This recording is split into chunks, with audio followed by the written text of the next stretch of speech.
one wrong turn. That's it. One decision made in less than 30 seconds, and 4 people vanished into a forest that, according to locals, had been swallowing hikers whole for decades. No bodies, no trace, just silence where 4 voices used to be. Stay with me, because what happened that night in the Oregon wilderness is one of the most chilling and unexplained disappearances I've ever come across. And by the end of this story, you're going to question every shortcut you've ever taken in your life. Welcome back to True Scare Tales. If you're new here, do yourself a favor and hit that subscribe button. Now let's get into it. It was October of 2019. For friends, Marcus, 34, his younger brother Daniel, 29, and their 2 college friends, Priya and Seth, decided to spend a long weekend hiking the Tillamook State Forest in northwestern Oregon. All 4 were experienced hikers. Marcus had done the Appalachian Trail twice. Daniel had hiked in Patagonia. These were not careless people. These were not unprepared beginners who wandered off without a plan. And that's exactly what makes this story so deeply unsettling. They started their hike on a Friday morning, a little after 9. Weather was cool but clear. Visibility was good. They had maps, 2 GPS devices, first aid kits, enough food and water for 3 days, and fully charged phones. By all accounts, everything was set up perfectly. Their plan was to follow the main trail up to a ridge campsite, spend 2 nights, and return Sunday afternoon. Simple, straightforward, safe.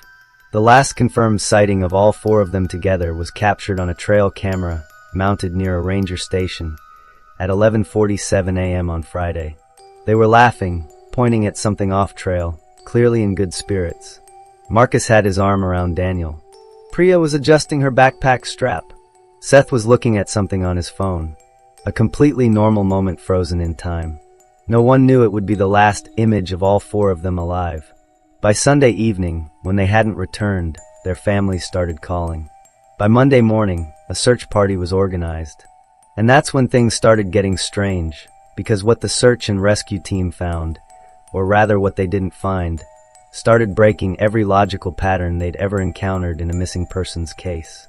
The trail was easy to follow for the first several miles.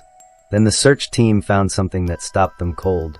At a fork in the path, a fork that isn't marked on any official map, a fork that locals say appears after heavy rainfall and looks deceptively like a natural shortcut, they found boot prints.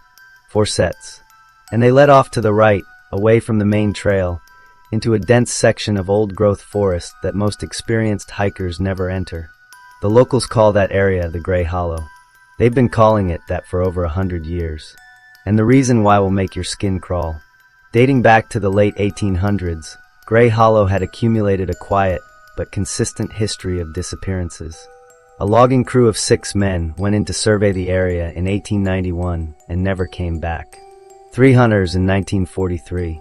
A geology student in 1978, a trail runner in 2004. Every single case was eerily similar. Experienced people, good conditions, and then nothing. No remains, no equipment, no explanation. Local rangers quietly discourage anyone from going near it, but it's not restricted, and it's not on most tourist maps, so outsiders rarely even know it exists until it's too late. Back to Marcus and his group. The boot prints led into Gray Hollow for about half a mile, and then they stopped. Completely. No sign of a struggle. No dropped gear. No indication that anyone turned around or veered off in another direction. The prints just ended in the middle of the forest floor, as if the ground had opened up and taken them. One of the search and rescue veterans, a man who'd been doing this work for over 20 years, later told a journalist that in all his years, he had never seen anything like it. He said, and I'm quoting closely here, that it felt less like a disappearance and more like an erasure. Now here's where it gets even harder to explain. The GPS devices they were carrying, both of them, were recovered later. One was found hanging from a low tree branch, about 2 feet off the ground, perfectly placed like someone had set it there deliberately. The other was found face down in a shallow creek, still powered on, still working.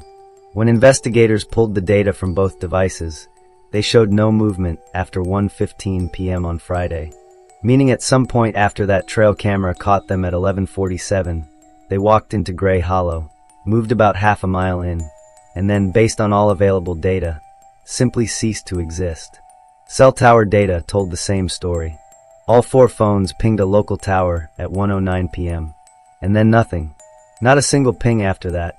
In a world where our phones constantly reach out to networks, where data doesn't just disappear, having 4 devices go completely dark at the exact same moment in the same location is almost statistically impossible, unless something happened to all 4 of them at precisely the same time. Investigators brought in dogs. The dogs tracked the scent into the hollow and then stopped, whined, and refused to go further. Every dog. Multiple teams. The handlers said they had never seen their animals respond that way. Not to danger, not to fear, but to something they couldn't name. One handler said her dog, who had never shown anxiety on any search before, sat down at a certain point in the trees, pressed against her leg, and trembled. She had to carry him out. Aerial searches turned up nothing. Ground-penetrating radar found nothing. Thermal imaging, drone sweeps, volunteer searches, all of it yielded nothing. For people experienced and well-prepared, entered a section of Oregon forest in clear daylight and were never seen again. As of the time of this recording, the case remains open and officially unsolved. No charges, no suspects, no answers. Marcus's mother gave one interview, about a year after the disappearance. She said the hardest part wasn't the not knowing, it was the shortcut. She said Marcus had texted her that morning, the last text she ever received from him, and he told her they were going to try a shortcut he'd spotted on a satellite image to shave some time off the hike. He was excited about it. He thought he'd found something clever. And she said she keeps thinking about how one small decision, one moment of curiosity, was all it took to lead 4 people away from the path they were supposed to be on and into something that the world still can't explain.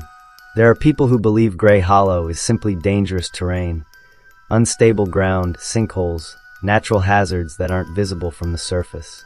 There are others who point to the area's geological makeup, suggesting unusual magnetic fields that could interfere with equipment and disorientation. And then there are those, including several Native American historians familiar with the land, who say that place has always been considered off-limits, not because of superstition, but because of a very old and very serious understanding that some places simply do not welcome human presence. I'm not here to tell you what to believe. What I can tell you is that 4 real people walked into that forest and never walked out. Their families are still waiting. The case is still open.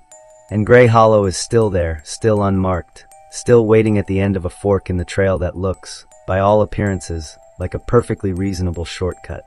So the next time you're on a path, any path, and you spot a quicker way through, maybe pause for just a second. Because sometimes the longer road is longer for a reason.